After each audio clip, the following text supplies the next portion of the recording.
Hey, what's going on, guys? Today I'm here to show you how to change the download location for Firefox. So go ahead and open up the browser, and in the upper right hand corner you should see three vertical lines. Go ahead and click on them. Go down to where it says settings.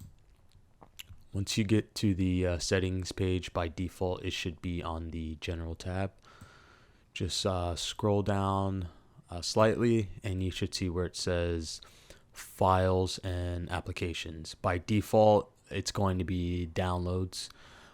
In order to change that, all you have to do is click on browse, find a location where you like to move it to. I like to keep everything on the desktop in folders that I create. Once you do that, go ahead and select the new location, click select folder, and you should see it change before your eyes.